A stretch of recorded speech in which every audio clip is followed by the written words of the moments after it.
April 29 सरी जाऊ बाबा तू खाई पी बहुत मस्त अच्छु ना एप्रिल 29 पर जो मुहूर्त पेट्रोल और डीजेल दर में अहैतुक भाव वृद्धि हम लेखिकी रख तुम नना मान पचार तेणु सरकार विफल विदेश नीति को लुचाइबा जाई वर्तमान गोटे प्रलाप करुचे नाटा आगे आगुरी कहला जी बिजू बाबू को गाड़ी दौर जी अलग मान को गाड़ी दौर ध्यान भड़कईवाई ये है से प्रधानमंत्री गेला पुओ तेणु अत्यंत निंदनीय अमेरिका राष्ट्रपति भारत क्यों तेल किणव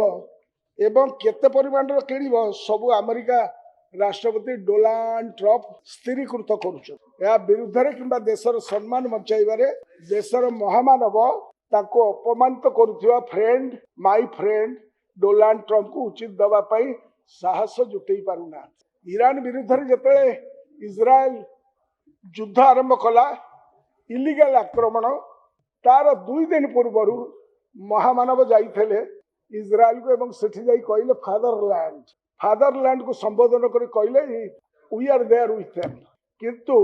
परखरे इज्राएल भारतर नैतिक समर्थन भाव सारा विश्व को चित्रण कला तेणु मध्यप्राच्य रोथुवा भारतीय को छात्र छात्री मान छाड़देवा कहगला से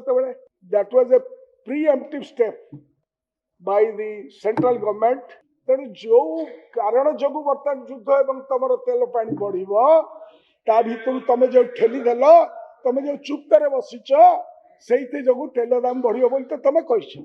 आम कहूँ प्रधानमंत्री या ऐतिहासिक भूल ठीक समय गैस लोक पाऊना गैस एजेंसी और पेट्रोल पंप रे लंबा लंबा लाइन लगुच या कौन असत्य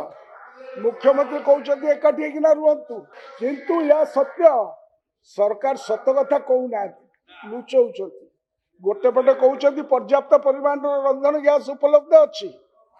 अन्य पटे पेट्रोल पंप रे किरोसिन बिक्री कर सत्यता एलपीजी उपलब्धि नहीं कहीं सब पदक्षेप यार अर्थ स्थिति अति संगीन सरकार ताको ग्रहण करिबारे नाराज मु आज गृह कहवाक चाहूँगी जदि मध्यप्राच्य युद्ध आउ किछि दिन हम तेबे पेट्रोल डीजेल संकट हम एवं 5टी राज्य जदि